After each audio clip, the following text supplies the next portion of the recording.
President, Prime Minister, Premiers, colleagues, fellow Liberals.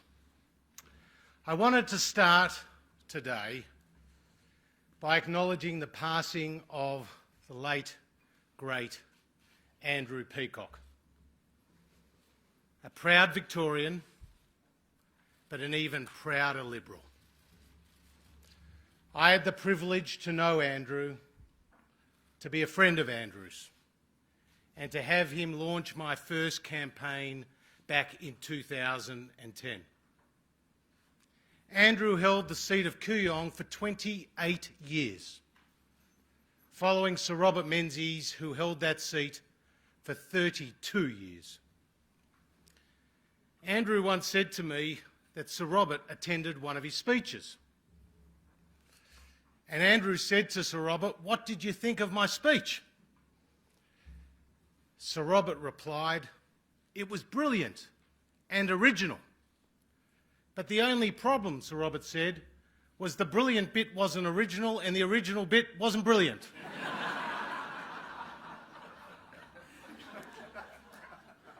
Friends, we are going to miss Andrew, as we do miss Sir Robert, Heather. But I think it was deeply appropriate that this morning we acknowledged a great Liberal. Fellow Liberals, on this very day, 67 years ago, our founder, Sir Robert Menzies, led the Liberal Party to a historic election victory in 1954 against Doc Evert's Labor Party. Sir Robert said then, it was a contest between the Liberal Party, which stood up for the individual, their freedom and their enterprise, and a Labor Party, which talked down the economy and made prophecies of doom their political stock in trade.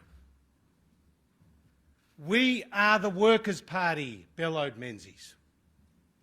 It was true then and it is true today.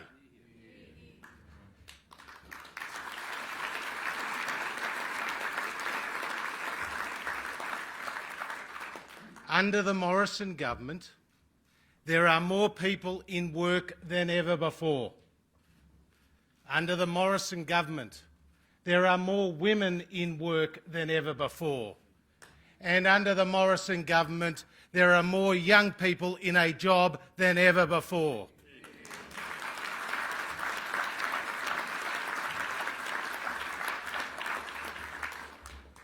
Even after our first recession in nearly 30 years, unemployment today is lower than when we came to government. Employment levels are higher than they were going into the pandemic, Australia being the first of any major advanced economy to see that occur. JobKeeper, JobSeeker, the cash flow boost, payments to millions of pensioners, carers, veterans and others on income support. This pulled our economy back from the economic abyss and saved a generation of Australians from long-term unemployment. When Australia faced its greatest economic shock since the Great Depression, the Morrison government did what needed to be done. John Howard is right. At times of national crises, there are no ideological constraints. We, the Liberal Party, are not here to serve big business. We, the Liberal Party, are not here to serve big unions. We, the Liberal Party, are here to serve the Australian people.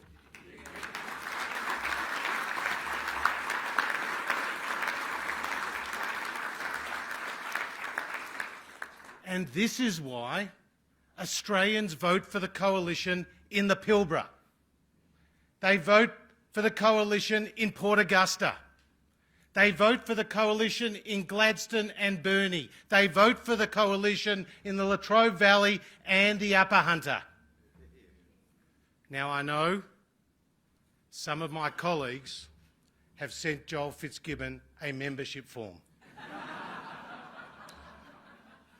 But we don't want Joel Fitzgibbon's membership, we want his seat. And we say to the workers in the mines, we say to the farmers in the field, we say to those on the production line that it is Scott Morrison and the coalition that will always stand up for you. Tax cuts for families, incentives for business to invest, apprenticeships to get tradies on the tools, infrastructure to connect our regions to our cities, and the opportunity to buy and build your first home. This is what the Liberal Party stands for, and this is what was in the budget just 2 weeks ago. Our second pandemic budget, because the pandemic is still with us. As more than 6 million of my fellow Victorians who are right today enduring another lockdown can attest. Our economic approach is very different to our political opponents. They cannot manage money, so they come after yours. Just look at their budget in reply speech. No mention of farmers, no mention of tax cuts, no mention of small business, no mention of national security, just some plagiarised slogans from Jeremy Corbyn and Labor's definition of innovation, which was to recycle the failed and dumped policies of Bill Shorten. Fellow Liberals, it is no coincidence that the Liberal Party has won 7 out of the last 9 federal elections. Sir Robert Menzies had his forgotten people. John Howard had his battlers. ScoMo has his quiet Australians. Now, ScoMo may not understand the AFL's rules. He may think that a torpedo punt is a move in taekwondo. But what ScoMo does know is how to advance the national interest both here and abroad. Protecting us from COVID, securing our recovery, and building our defences against ever-present threats. In Scott Morrison, Australia has a Prime Minister with courage and conviction. In Scott Morrison, Australia has a Prime Minister who values faith and family. And with Scott Morrison at the helm, Australia is secure and safe. Please join me in welcoming Scott Morrison, our Prime Minister.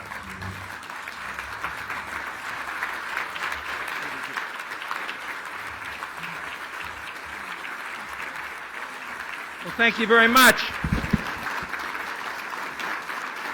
Thank you. Thank you. Thank you, fellow Liberals. Please be seated. Please be seated. It's always good to come and give a vote of thanks to Josh.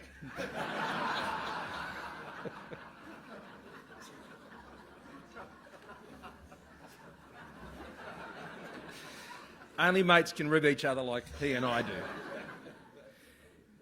Can I acknowledge the Ngunnawal people, their elders, their past and present, and especially their future? Can I acknowledge any veterans who are here with us in the room today? Any serving men and women in our Defence Forces, reservists who are here in the room, and say to you on behalf of a very grateful nation, thank you for your service.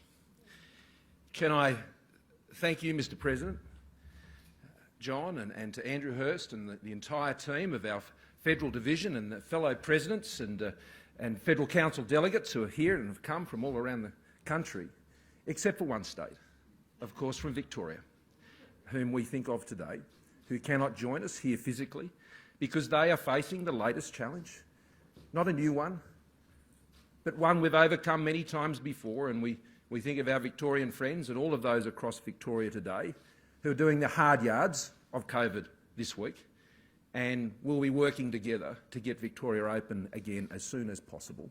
And I believe we will achieve that, because on every time this virus has confronted us, we have been its match, and we will continue to be in the struggle that we have ahead. So to all our Victorian colleagues, to all of those across Victoria today, we say thank you for what you're doing today to keep Australia safe from COVID. Can I also acknowledge Andrew Peacock, the late Andrew Peacock, as Josh has so admirably done, and I know there was a presentation earlier today. Andrew was a great Liberal. He was Liberal to his toes, and his achievements were many, but I must say the one that I think endures most in my mind was the amazing relationship and dedication he had to the people of the Pacific, and in particular the people of Papua New Guinea. He was a fine ambassador to the United States. He was a fine and great Liberal leader. He loved his races. He loved Australians.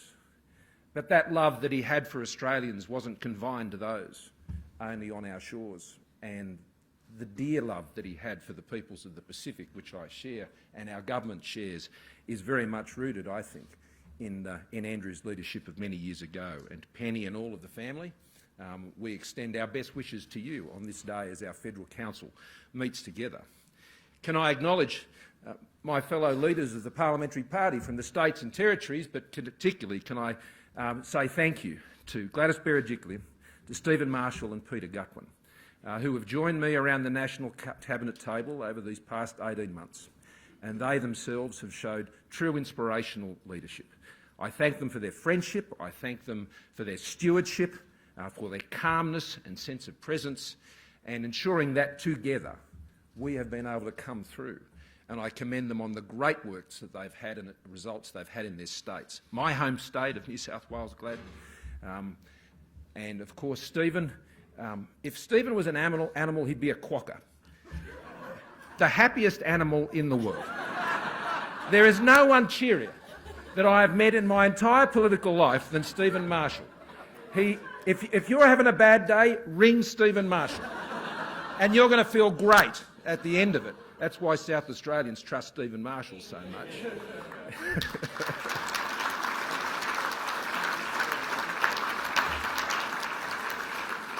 And they trust Gladys because she's decent and she's hard. Well, no one works harder than Gladys in the Federation, I don't think. And people in New South Wales understand that, and they value it and they respect it. And that's why they continue to trust the New South Wales government. And in Tasmania, congratulations to our Tasmanian friends and to Peter Gutwein, who's not here with us today. It's not true that he's getting a tattoo on his other arm. It could be true, who knows, but I don't think it is. He did an amazing job leading a state, taking over from Will Hodgman, and who, a great hero of the Liberal Party in Tasmania, and that was a big act to follow. And Peter has stepped up in a massive way throughout the course of the pandemic, and we commend you, Peter. One thing I'd urge you all to do, if you ever find yourself in a pub and Launceston with Peter Gutwein, don't challenge him to a game of pool. He's very, very good, being a former publican in northern Tasmania. But congratulations, and to all of the state leaders who are with us today, thank you for the great work you're doing, and particularly to you, Elizabeth. What a debut here yesterday. What a fantastic testimony you are to our great Liberal Party.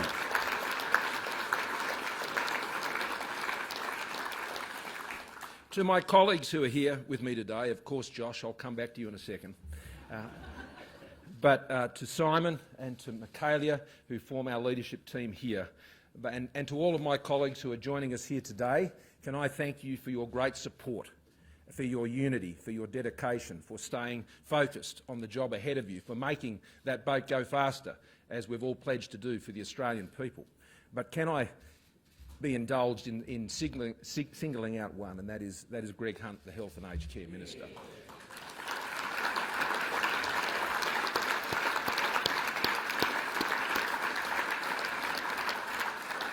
Throughout this pandemic, there have been many heavy burdens carried by all of my colleagues who have done an extraordinary job, none less so than, of course, the Treasurer and Simon, and prior to that, Matthias Cormann as Finance Minister. But Greg, you have been steadfast each and every day and focused always on the job ahead, and as a result, Australians are safer today than they otherwise would have been were it not for your skill and your leadership. Can I acknowledge, in acknowledging Josh, can I acknowledge Heather Henderson? It's wonderful to see you here, Heather. You're a true inspiration to all of us. You're a dear friend of our family, and Jenny sends her best to you and the girls.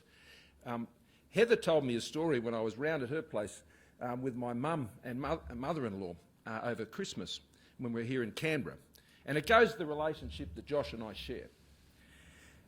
And we're chatting about how treasurers and prime ministers have got on over the years. And I said to Heather, you know what, Heather, I think that Josh and I probably have the best relationship between a Prime Minister and a Treasurer since the great Sir Robert Menzies and Harold Holt. And she said, no. It's much better than that. Now, I heard that was a pretty good relationship and it did great things for Australia, but I am very grateful to Josh for his steadfast loyalty as my deputy leader in the party, working with all colleagues. And he has been key to not just the economic leadership, which you all are very well aware of, and particularly through the heat of the pandemic and now, as we still are in it, but in achieving the unity of our federal parliamentary party, the unity of our coalition. And I acknowledge Michael McCormack, the Deputy Prime Minister, and the great unity that he's also assisted me in bringing to our government. Unity, friends. Unity, friends, is how you gain the trust and keep the trust of the Australian people in government. And that is above all the task of leadership, to bring together your team, to focus them on the task ahead and ensure they're doing the right things for Australia.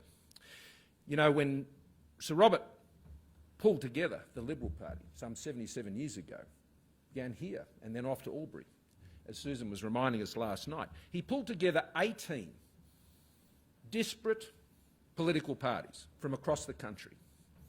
They all knew what they were against, but they weren't quite sure what they were for.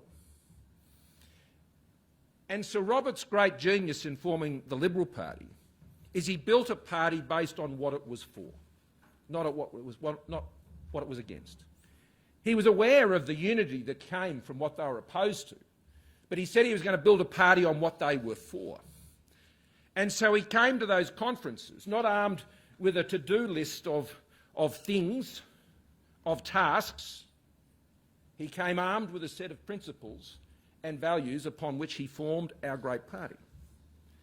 And those principles were based on his understanding of what human dignity is all about. We were for human dignity, the dignity of every single Australian. He said to Australians, you matter. Every single Australian makes Australia. And so the advancement and support of every single Australian to be the best they can possibly be is the purpose of our great Liberal Party. The dignity of the individual as the foundation stone of family, of community, and indeed of nationhood.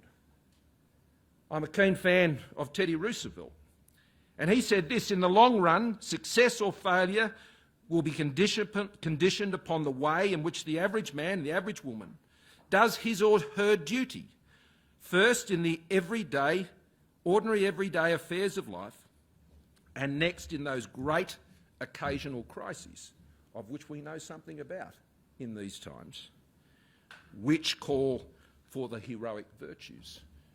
He, like Sir Robert, understood that the strength of a nation is built upon every single citizen, and so there must be our focus. On the dignity of opportunity for self-advancement, to have a job, to own a home, to raise your family, to run your business, to seek to be self-sufficient, especially as you work hard over the course of your life for an enjoyable and peaceful retirement. There is nothing, I can tell you, that as Prime Minister or in any role I've had that has given me greater joy than to see young people get into jobs. That is a marvellous thing to play a part in. And when I see small business owners around the country, they tell me about how their business is going. They tell me about the new equipment made possible by the instant asset write-off, or where they're finding new markets or new products, or their enthusiasm for customer service. But I tell you want to see a small business person really light up? Ask them how many apprentices they've put on. Ask them how many young people they've been able to employ. Ask them how many 21st birthdays they've gone to and been invited to, or weddings, or baptisms, or the other great events of life and family that they are a part of, because they have been the agent of empowerment in that young person's life. Youth unemployment today is at the lowest level in 12 years. 12 years. But I'll tell you another thing, and Michael Serkin knows about this. I'll tell you another thing. New home loans to first home owners are at their highest level in 12 years.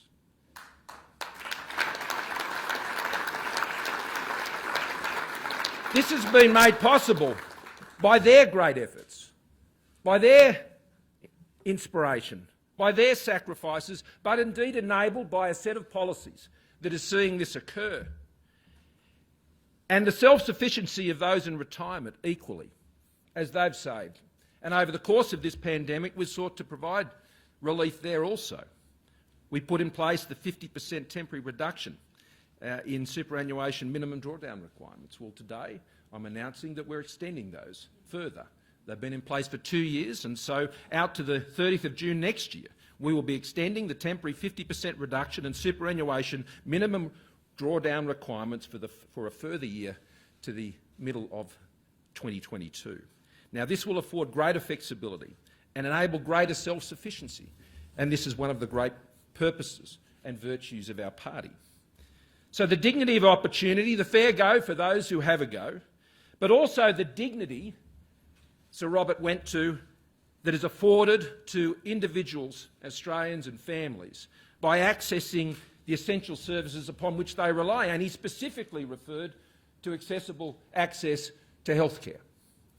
That has been on display, and it has been particularly on display in this budget.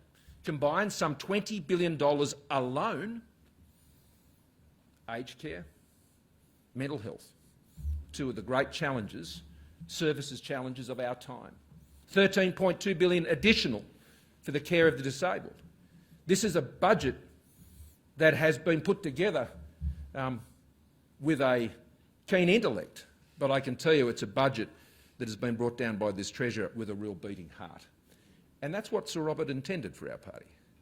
To have a clear head, but to have a beating heart as a party, as we ensured the affordable access to services that afford dignity to every Australian. The dignity of living in a self-respecting nation that protects its citizens and stands up for itself in the face of aggression and coercion and interference, and to stand proud and tall and to ensure we have the self-sufficiency to achieve that. Our government has invested and is investing some $270 billion to restore the strength of our defence forces, as Peter Dutton reminds us constantly in the Parliament, that when we came to government had $18 billion stripped out of our defence forces, undermining their capacity, the lowest level of defence spending since pre the Second World War. And over these many years, we have fought hard to restore that, true to the principles of Sir Robert. And then there is the dignity, friends,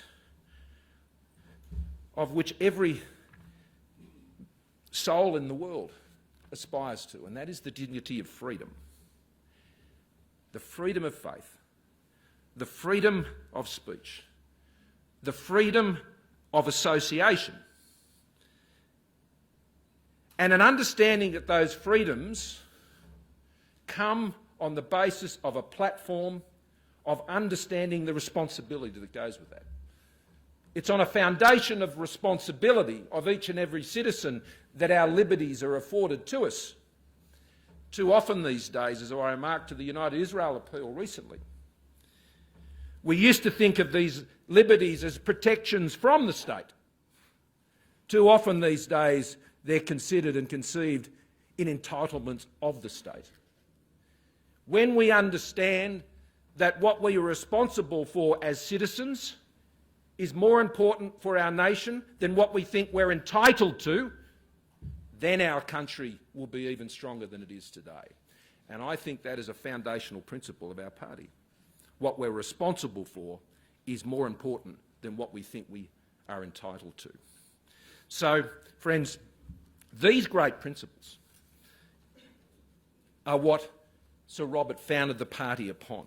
The dignity of the individual, the dignity of opportunity, the dignity of access to services Australians rely on, the dignity of living in a nation that is self-respecting, and above all, the dignity of freedom for each and every Australian. 2 years ago, when we met here, none of us could have conceived the events that would have unfolded over that period of time. But the thing about being in a political party that is founded on principles such as that is whatever the circumstances are, you will find those principles and those values to give you a guiding light through the challenges that we face. And I have no doubt Gladys's programs have been amplified and lit up by those very principles we're just speaking about, same with Stephen and Peter. It certainly has lit up the way ahead for us as a government as we've sought to combat these many challenges. And though they have come, and they're not restricted to the pandemic, drought, floods, fires, and indeed the mice plague in New South Wales, a ferocious and soul-destroying act that is, I think, just sought to rob farmers of their hope in regional communities. And again, I commend the New South Wales government and their response to that. There have been so many challenges, friends, but overarching, and particularly in relation to the pandemic, we've stood tall and we've faced them like few countries have, and had a success like few countries have had.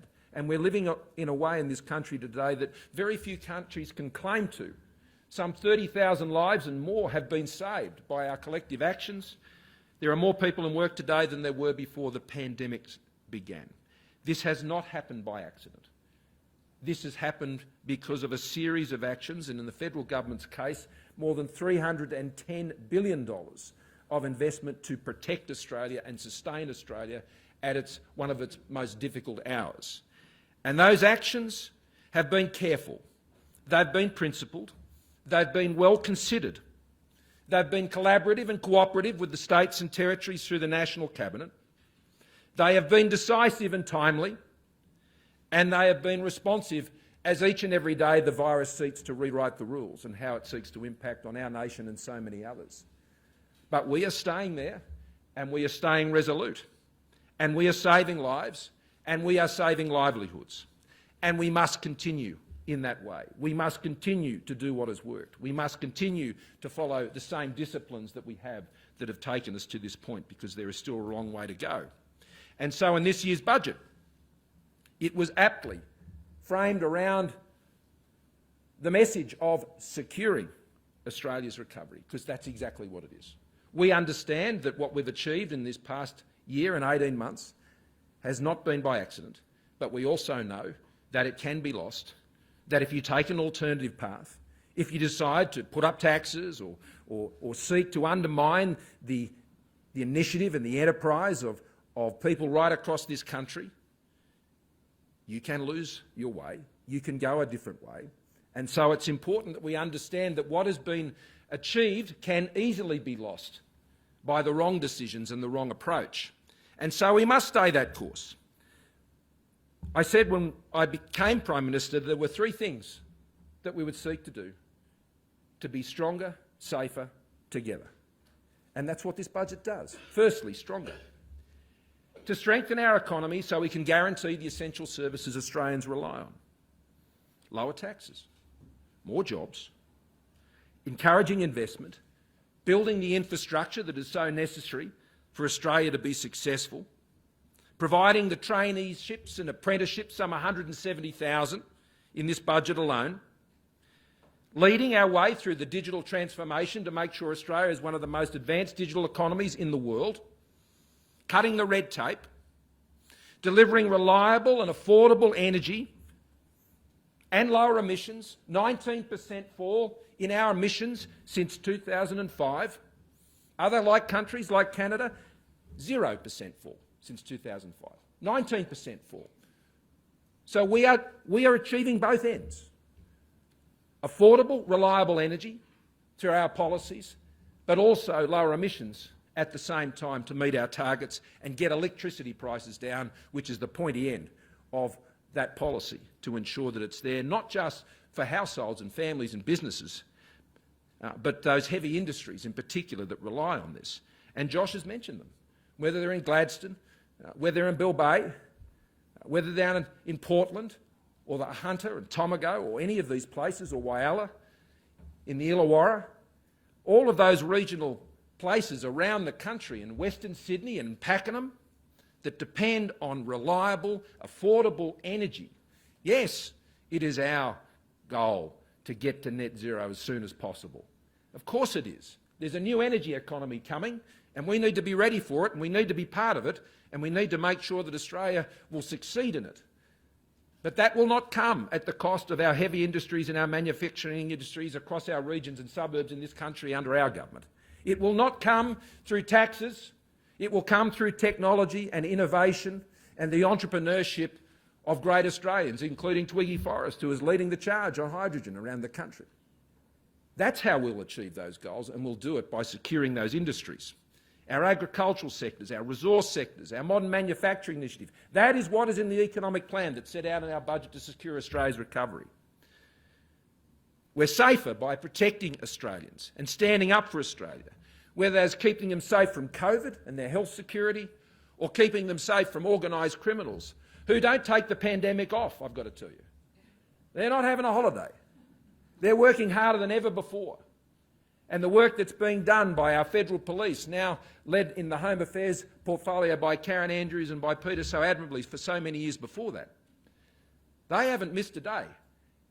And nor have our police authorities and law enforcement authorities funded and resourced to a level they've never known before, because we understand that you have to fight on many fronts, and we continue to work each and every day to keep Australians safe, whether it's from the organised criminals or the terrible, insidious individuals who would seek to take advantage of our children online or in any other place. We keep that fight up as well. We're enhancing our self-sufficiency through our defence industries, and Melissa Price is doing a wonderful job there building that capability so we can be self-sufficient. So when I stand with our allies and partners, sure, we can look to those who are like-minded with us and our partners, but we don't leave it to them, and they know it. It is with a sense of great pride that I can sit with the President of the United States or the Prime Minister of the United Kingdom or the President of France, who I will in the weeks ahead, and be able to say, Australia will carry its load, we'll carry our water, and we'll carry it with you, because it is important that we continue to nurture the like-minded relationships, both to have a free and open Indo-Pacific, but a world that favours freedom. And we will continue to work with our allies and partners to achieve that. And finally, together. Together. It was John Howard who said that we must govern for all of us, for every single Australian. We are not the party of conflict. We are not the party of Twitter, and we are not the party of identity politics. That is for others, but that is not us, friends. It is not our purpose to set Australians against one another. It is our purpose and my purpose as Prime Minister, particularly at a time such as this, to bring Australians together to fight the many things that we face as Australians. And so as some might seek to fight us, I'll just keep fighting for Australia.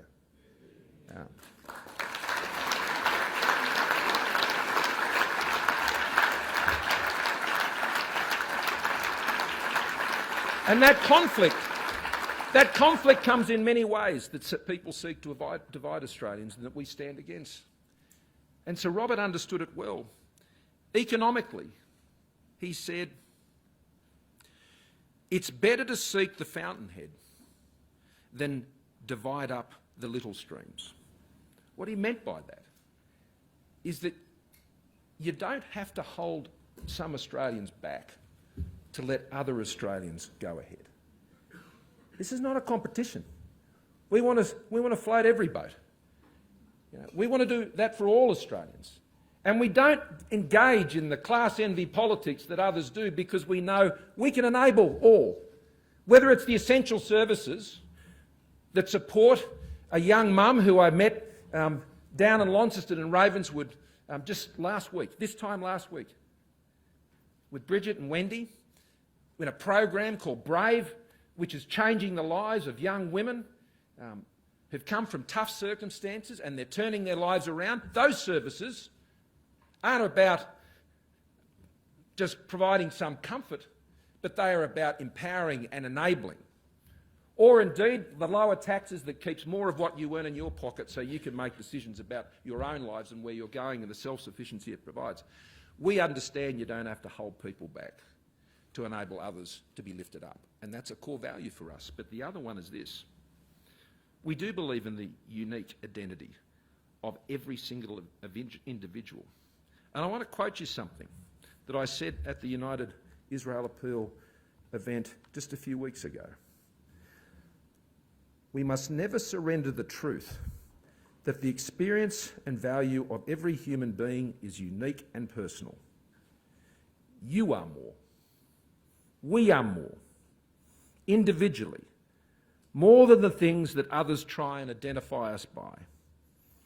In this age of identity politics, you are more than your gender, you are more than your race, you are more than your sexuality, you are more than your ethnicity, you are more than your religion, your language, and your age. All of these, of course, contribute to the complex web that makes us who we are.